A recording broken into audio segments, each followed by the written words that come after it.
আসসালামাইকুম। সর্বশেষ খবরের আপডেটের সাথে কিছু বিশ্লেষণ থাকছে। প্রথম আপডেট সেটি হচ্ছে যে বৈষম্য বিরোধী ছাত্র আন্দোলন তাদের নতুন কর্মসূচি ঘোষণা করেছে। আগামীকাল শুক্রবার এই কর্মসূচির মধ্যে রয়েছে যারা শাহাদাত বরণ করেছেন তাদের কবরে দোয়া এবং তাদের জন্য প্রার্থনা করা বিভিন্ন উপাসনালয়ে, এবং এরপরে রয়েছে শুক্রবার জুম্মার নামাজের পরে ছাত্র জনতার গণমিছিল। আহ, কোটা আন্দোলনের সহ সমন্বয়ক আব্দুল কাদের সংবাদ মাধ্যমে পাঠানো এক বিবৃতিতে এই পুরো বিষয়টি নিশ্চিত করেছেন। এদিকে আজ যে ছয়জন সমন্বয়ক মুক্তি পেয়েছেন তার মধ্যে একজন শারজিস আলম, তিনি আজ ফেসবুকে একটি স্ট্যাটাস দিয়েছেন মুক্তির পরে, এবং সেখানে তিনি এই ছাত্র আন্দোলন চলমান এবং এই চলমান ছাত্র আন্দোলনে এ পর্যন্ত কি কি ঘটেছে সে কথাগুলো উল্লেখ করেছেন, সরকার কি কি পদক্ষেপ নিয়েছে সেগুলো উল্লেখ করেছেন। এক পর্যায়ে তিনি বলেছেন সরকার কথা দিয়ে কথা রাখেনি। সরকার কথা দিয়েছিল শিক্ষার্থীদের গ্রেফতার করবে না, কিন্তু তারা শিক্ষার্থীদেরকে গণহারে গ্রেফতার করেছে।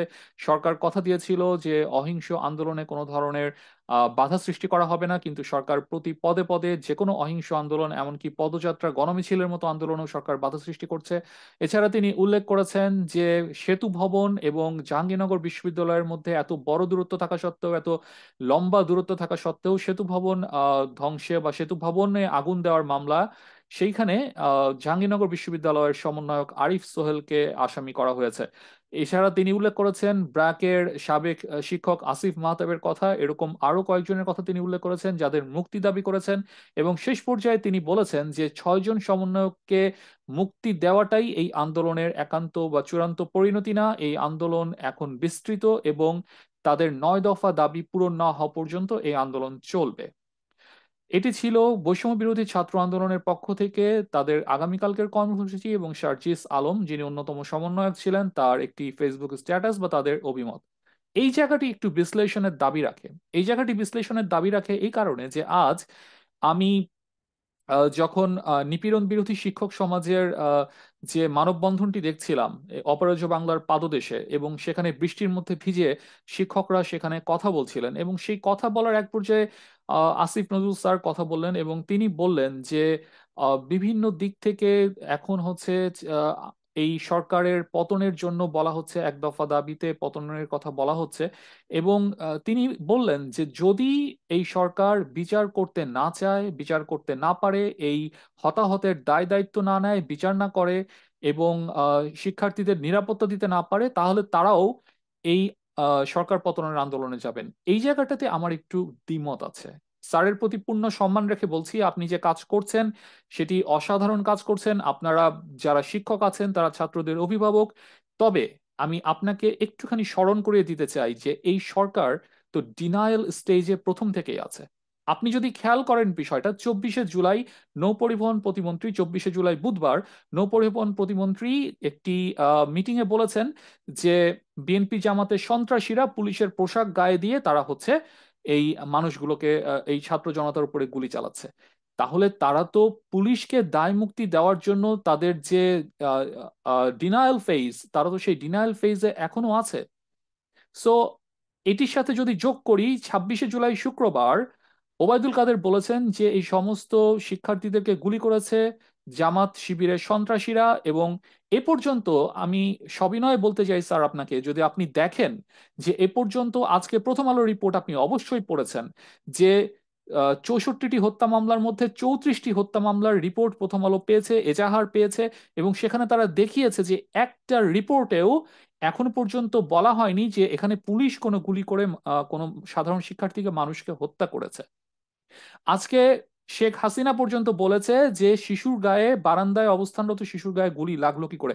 তারা তো একটা ডিনায়াল ফেজে প্রথম থেকে আছে, তাহলে তারা কিভাবে এই হত্যাকাণ্ডের বিচার করবে? গতকালকে আপনি খেয়াল করেন অধ্যাপক সলিমুল্লাহ খান খুব সুন্দরভাবে বলেছেন যে এই সরকারের মাধ্যমে এই বিচার হওয়া সম্ভব না, কারণ এগুলোর হত্যাকারী সরকার নিজে। তারা এই ডিনায়াল ফেজে আছে। এবং আপনি যদি এদের কার্যাবলীকে একটু বিশ্লেষণ করেন তাহলে প্রথম থেকে দেখবেন যে প্রথমে এরা রাষ্ট্রীয় সম্পদের জন্য শোক পালন করেছে। রাষ্ট্রীয় সম্পদের শোক পালনটা যখন তীব্রভাবে জনরোষের সম্মুখীন করেছে সরকারকে, সব দিক থেকে যখন প্রচন্ডভাবে এটির বিরুদ্ধে আওয়াজ উঠেছে, এবং এই জিনিসটি যে প্রাণের চেয়ে বেশি মূল্যবান না সেই ব্যাপারটি যখন সবার সামনে এসেছে, তখনই তারা জান এবং এই যে মানুষ মারা গিয়েছে এটার ব্যাপারে তারা কথা বলা শুরু করেছে, শোক দিবসের মতো করে একটা প্রহসনের দিবস পালন করেছে। আপনি কি করে এদের কাছে বিচার চাইতে চান, বা কি করে এদের কাছে বিচার চান স্যার? আমার প্রশ্ন আপনার কাছে, এদের কাছে বিচার চেয়ে তো কিছু হবে না, কারণ একটা ডিনায়াল ফেজে যারা থাকে তাদের কাছে বিচার চাওয়ার কোনো কিছু নেই। আর আরেকটি কথা, আন্দোলন যারা করছেন তারা 9 দফার আন্দোলন করছেন।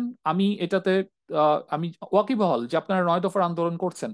এখন আন্দোলনটা কি 9 দফার আন্দোলনে থাকবে, নাকি আমরা এই মুহূর্তে রিফর্ম করতে চাচ্ছি বাংলাদেশকে? এই প্রশ্নটি আপনারা নিজেদেরকে করে দেখুন, যে এই মুহূর্তে কি আমরা বাংলাদেশকে নতুন একটি বাংলাদেশ হিসেবে তৈরি করতে চাই, নাকি আমরা পুরনো বাংলাদেশই এই রাজনীতিবিদদের হাতে ছেড়ে দিতে চাই? যদিও এখন বাংলাদেশের রাজনীতিকরা দেশ চালাচ্ছেন না, আমার আগের কোনো একটি ভিডিওতে আমি বলেছিলাম এবং লাইভে ব্যাখ্যা করেছিলাম যে কিভাবে দেশটি আসলে রাজনীতিকরা চালাচ্ছেন না। আওয়ামী লীগের অনেক ত্যাগী নেতাকর্মী রাজনীতিক আছেন যারা জানেন যে দেশটি আসলে একটি গোষ্ঠী চালাচ্ছে, এখানে রাজনীতির কোনো ভূমিকা নেই। তাহলে আমরা কেন আবার তাদের কাছে এই জিনিসের জন্য বিচার দিতে চাচ্ছি? আমাদের সবার এখন দেশটিকে রিফর্ম করতে হবে, দেশটিকে নতুন করে ঢেলে সাজাতে হবে, এবং সেই জন্য প্রতিটি সেক্টরে নতুন করে স্ট্যান্ডার্ড অপারেটিং প্রোটোকল বা এসওপির প্রয়োজন। সেই এসওপি গুলো ডিটারমিন করবে যে কিভাবে আগামীর বাংলাদেশ চলবে। আপনারা সেটার জন্য কথা বলেন, এবং তার জন্য একটা মাত্র জিনিস প্রয়োজন, সেটি হচ্ছে এই সরকারের পদত্যাগ। আপনারা সেটি নিয়ে কথা বলেন। সরকারের সাথে সরাসরি বিরোধে যাওয়ার প্রয়োজন নেই। আমাদের কথা হচ্ছে যে সরকারকে পদত্যাগ করতে হবে, কারণ আমরা বাংলাদেশকে নতুন করে বিনির্মাণ করতে চাই। আমাদের কথা থাকবে এইটা, আন্দোলনকারীদের এখনকার কথা হবে এইটা। আমরা কাদের কাছে বিচার চাচ্ছি? যারা এটাকে সবসময় অস্বীকার করে এসেছে, যেখানে পুলিশ বাহিনীর কোনো ভূমিকা আছে। আমি আশা করি আমার এই এই ভিডিওটি যদি আপনারা দেখে থাকেন, যারা এই কথাগুলো বলছেন, বা আসিফ নজরুল ইসলাম স্যার, আপনি যদি এটা দেখে থাকেন, তো আপনি এই ব্যাপারগুলো অ্যাড্রেস করবেন। আমি আশা করি যে এই বিষয়গুলো নিয়ে আপনারা চিন্তা করবেন, যে এখন আন্দোলনটি আর সেই বৈষম্য বিরোধী ছাত্র আন্দোলন, এখন এই ছাত্র ট্যাগটিকে আমাদের উঠাতে হবে। আমাদেরকে এখানে জনতা, ছাত্র জনতা, গণ আন্দোলনের একটা ট্যাগ নিয়ে আসতে হবে। সেটি হতে পারে বাংলা জাগরণ, নতুন একটি নামকরণ করেন এই আন্দোলনকে, বাংলা জাগরণ একটা নাম দিতে পারেন, রিফর্ম বাংলাদেশ নাম দিতে পারেন, বাংলা রেনেসা নাম দিতে পারেন, স্টুডেন্ট রেনেসা নাম দিতে পারেন, whatever the name is, doesn't matter. অবজেক্টিভটা ঠিক করতে হবে আগে। অবজেক্টিভটা হচ্ছে আমরা বাংলাদেশকে রিফর্ম করতে চাই। এই ব্যাপারগুলো নিয়ে ভাবার সময় এসেছে, এগুলো নিয়ে একটু ভাবতে হবে আমাদের। জামাত শিবিরকে নিষিদ্ধ করা হয়েছে, এই এই খবরটি আমরা ইতিমধ্যে সবাই জানি। জামাত শিবিরের ব্যাপারে আলাদা আলাদা একটি এপিসোড করার ইচ্ছা আছে, যে জামাত শিবির নিষিদ্ধ হলে এবং সেই নিষিদ্ধ যে ক্রাইটেরিয়া দিয়ে করা হয়েছে, সেই ক্রাইটেরিয়া অন্য কোনো দল পড়ে কিনা সেই জিনিসটি নিয়ে পরে আলোচনা করা যাবে। তবে দয়া করে এই আন্দোলনটিকে এখন রিফর্ম বাংলাদেশ এবং এক দফার একটি আন্দোলনে পরিণত করেন। আল্লাহ হাফেজ।